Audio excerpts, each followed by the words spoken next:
Hi, this video shows how the Aetertek AT219 training system works. Please note that this system can be used to control either one or two dogs. I will demonstrate how to use the two-dog system, but the basics for both types will be covered. The two systems work similarly. For the first 3 times charging the receivers, make sure that you charge them for 8 hours, regardless of what they tell you. So here we have the two fully charged receivers. You can tell with this one because both the red and blue lights are solid. The lights go off once the receivers are unplugged. The remote has a built-in rechargeable battery, so you only have to charge it when the power is depleted.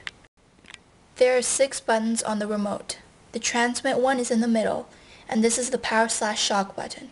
The arrow buttons, the menu/vibrate one, and the enter/ultrasonic one. To turn on the remote, press the power button.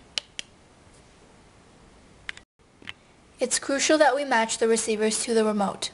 To do this for the first receiver, we need to press and hold the menu key until the dog icons flash on the screen, and then press an arrow key until only the first dog appears. Then press the enter button to select it. To turn on the first receiver, we will have to press and hold the power button on the front. Wait for the red light before you release. Next, we press the transmit button on the remote. As you can see, the blue light on the receiver lights up for a few seconds. This indicates that it is matched.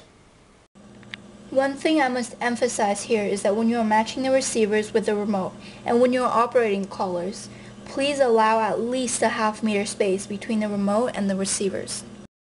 Pressing and holding the menu button until the dog icon on the screen flashes, then pressing the enter key, and then an arrow button will allow us to switch to the second receiver. At this point, we should press the enter button to select it. You can now turn on the other receiver and match it just like you matched the first one.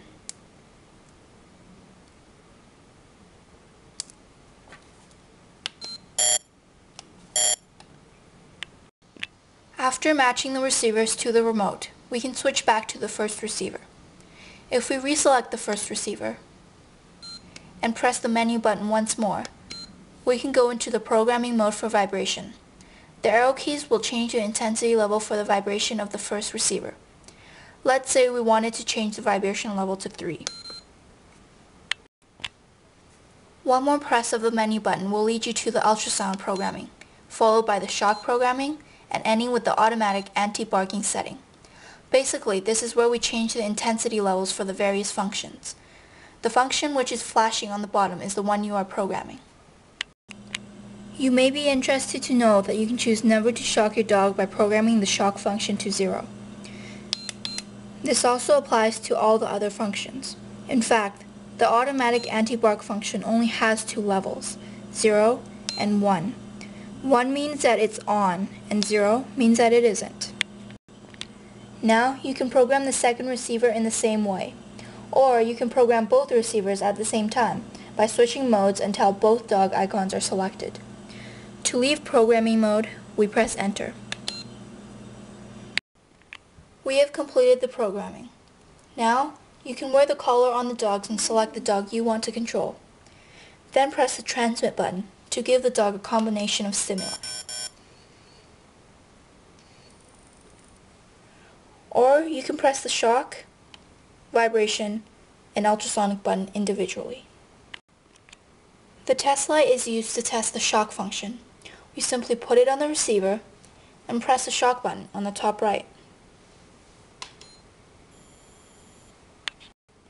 You can turn off the receiver either by pressing and holding the power button on the front of the receiver or the transmit button on the remote until the lights flash.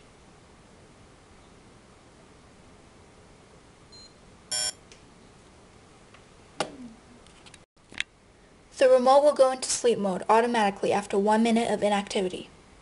Thanks for watching. I hope you're satisfied with your product.